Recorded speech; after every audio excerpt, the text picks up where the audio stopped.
warm welcome to you. This is Remember Palestine. I'm your host, Amina Taylor.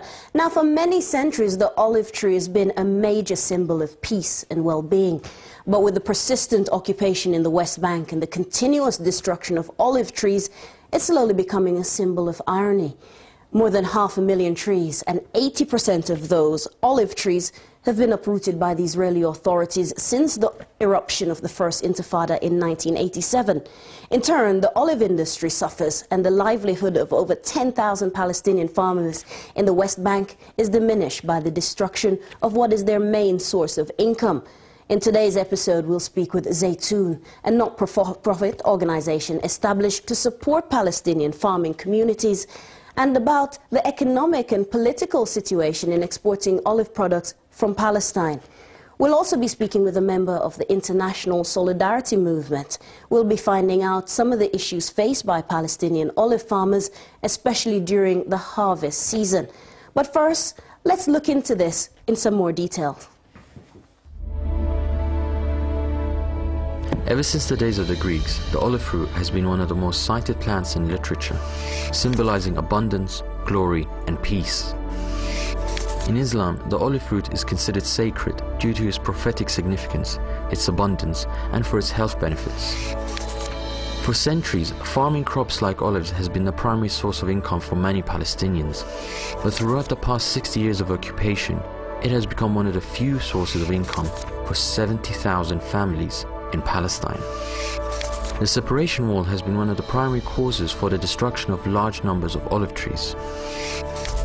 Also, the olive harvest and olive oil season in Gaza has become significantly worse in 2009 because of the war and the ensuing siege. Today, it's proving less than profitable for many farming families between land confiscations, the inability to access markets due to checkpoints and closures, and water scarcity.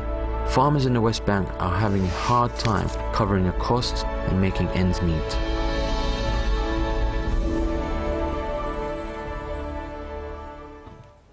You know, on this program, we don't just like to tell you about it, we like to show you.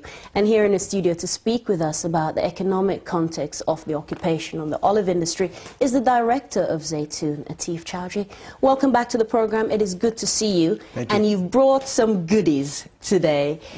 But this isn't a good example of what could be achieved. It's a very good example of what happens when you have to fight to get these kinds of things out. How bad is the struggle to get what are gorgeous, lovely products out onto a fair market? Yeah, well, I mean, it's a journey. I mean, I think the introduction to your program said it well. I mean, there is an incredible amount of devastation and destruction to the olive trees and to farming communities in the West Bank and throughout Gaza as well. Most Palestinians, in fact 69% of Palestinians, are connected to farming agriculture in some way or another. And look around us, we can see pictures of the war, and it's devastating. It takes away your ability to breathe, to live, to trade like any other farmer. But it's happening, it's working. I mean, we've got the products here, and that's continuing. And how difficult is that journey for getting these from Olive Grove to a shop near us? From an importing perspective, it is difficult. Palestine, the occupation makes it very difficult. For example, yes, we can bring the products out, but we have to bypass a number of checkpoints, a number of restrictions. The Israeli government makes it incredibly difficult for a civil society to continue. For example, glass bottles, for example, they should be manufactured in Palestine, but for security reasons, the current Israeli governments won't allow the Palestinians to manufacture bottles. So, but at the same time, they will, because they're a captured economy, they'll say, you know, if you want to buy some, buy them from us. You can buy as many as you want. You just can't make any. You can't make any. Yes. Yeah. No, it makes it's an absurdity because it makes no sense whether you make a bottle or you buy a bottle. So there are difficulties, and likewise, we can only use a number of routes to get the olive oil here. In fact, it's one of the things that we have written on the bottles, and it says on there to, you know, that there is, like, behind every family, sorry, behind every bottle there's a family. Yes. There is a community. And it's a story, but it's not easy. It's definitely not easy. We have to bypass checkpoints, we have to bypass trade restrictions, we have to bypass numerous barriers. So as difficult as possible, it's being made for this to come from point A to point B. Now, when I pick this up in my shop, how do I know that what's going on there totally benefits the family, the community, the village that you've left behind with these olive groves? Oh, okay. That's a good question. Zaytoun is the world's first fair trade certified olive oil, and that's a journey in itself, and it's a story on its own. It's also the world's first fair trade certified olives. These are things that you can see we're more familiar with when we look at coffee or and everyday consumers, and bananas as well. So to see this mark on olive oil, this hadn't happened before. To see it on a product from Palestine makes it particularly marvellous. Special. Now, Palestine is the home of the olive tree. What I mean by that is the first place in the world where humans cultivated olive trees and olive oil. The world's oldest press is in the West Bank. The oldest olive trees anywhere in the world are in Palestine. So it's only fitting that the world's first olive oil to get its fair trade mark is also in Palestine. How do we know that there's a benefit to the product, or how do we know that we have to pass audit trails, we have to pass what we call capacity building, what we call gateways, where we measure, is there change, and has it developed a positive change? I think it's an amazing story because, I mean, I was fortunate to be a big part of it and to be there at the beginning, but we've had many, many families and communities that are involved in it. And what do they say to you? Are they like, Mr. Chowdhury, this has been such a lifeline, this has been absolutely wonderful, especially if you can stand there and bear witness to the difficulties in getting this product to market? Yeah, but I agree. I think we started with an idea of just supporting a small group of farmers. You're going to hear from, I believe someone from the International Solidarity Movement who will talk more about that work. And so Real Solidarity involved, for us, meant going to Palestine, learning from the occupation, learning what the occupation does through the eyes of the people that have to endure it every day. And then we discovered, okay, we're going to support families by harvesting with them, by physically helping them access olive trees that they're cut away from, and to help negotiate them through the wall. It's an absurdity that an international presence has to be there for a farmer just to be able to pick his olive trees, but that's the reality of the occupation. The real struggle, I think, isn't really for Zaytoun. I think the real struggle is for Palestinians every day who have to bypass a 700-mile wall, have to bypass 600 checkpoints, have to bypass the fourth largest army in the world just to pick their olive trees. And where can we find out some more information on Zaytoun and the work that you're trying to do? Oh, there's plenty. There's on our website, and we're always, that's zaytoun.org.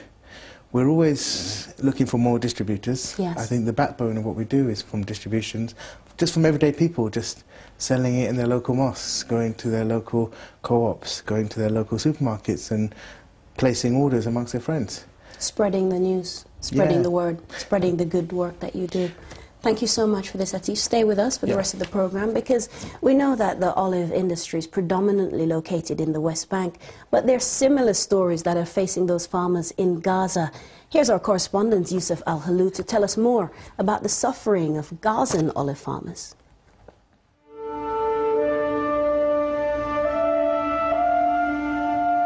Olives, a centuries-old mainstay of the Palestinian economy. About 45% of Palestinian agricultural land is planted with olive trees. This year's olive harvest is a source of hope for a community with over two-thirds of its population living in poverty, with less than $3 a day. There are an estimated 9 million olive trees in the occupied Palestinian territories, which have the potential to produce around 43,000 metric tons of oil. The picking is a labor-intensive process, requiring thousands of workers and almost a month of daily work. Consequently, more than half of the Palestinian population participate in the olive harvest with extended families and their children, spending weeks in the fields in a festive manner. After the laborious harvest is completed, the next stage for the farmers to send the fresh olives to the press. This must be done quickly, otherwise the quality of oil is reduced. Once the oil is pressed and packaged, farmers need access to markets to sell their goods. But Israeli restriction on goods and labor movement in both the West Bank or Gaza spoil this joyful event.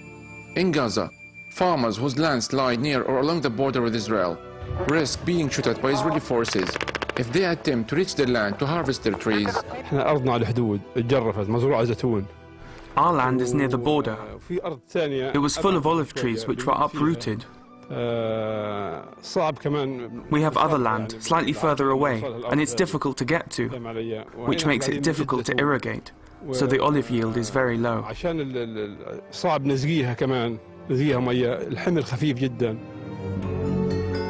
The Israeli army set a buffer zone along the Gaza-Israel border lines in eastern and northern Gaza, where Palestinian residents are prohibited to move within a range of 300 meters. The Gaza Strip has 5,600 acres of fertile land planted with olive trees, but the quantity of produce is getting less each year due to Israel's systematic policy of raising olive groves during frequent ground incursions.